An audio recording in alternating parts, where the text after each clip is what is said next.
Right now, India-Pakistan border is buzzing with tension. Drones, missiles, airstrikes, cities are on high alert. People are asking, are we at war? The short answer, no, not officially. But what's happening feels very close to it, right? By law, only the presidents of India and Pakistan can declare war and only on the advice of their respective governments.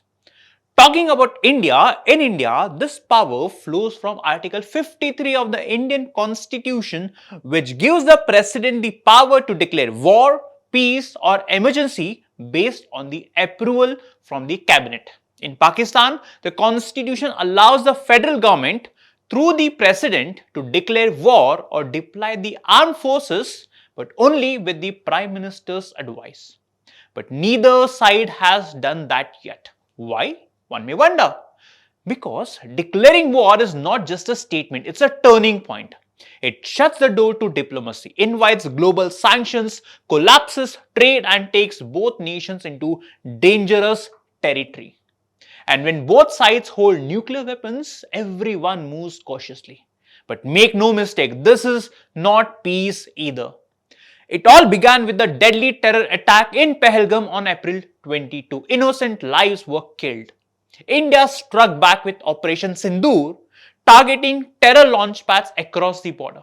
Pakistan retaliated with a swarm of drones and missiles directed at Indian military and civilian zones like Jammu, Amritsar, Pathankot, Bhuj, and more. But India stood ready. Its layered air defense system sprang into action. The S-400 system tracked targets from hundreds of kilometers away and fired interceptors before threats crossed the border. The Akash missiles guarded the middle range, and SPYDER unit acted like silent guardians, catching anything flying low. It was fast, precise, and brutal on incoming threats. Still, this wasn't just about high-tech systems.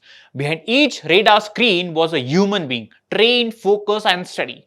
Ground teams, Air Force units, intelligence agencies, all on high alert.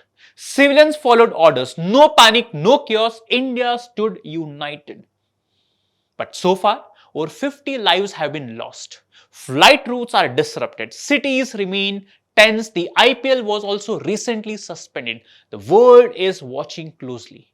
Peace talks haven't resumed, but each passing hour inches us closer to a line no one wants to cross. So no, India and Pakistan haven't officially declared war.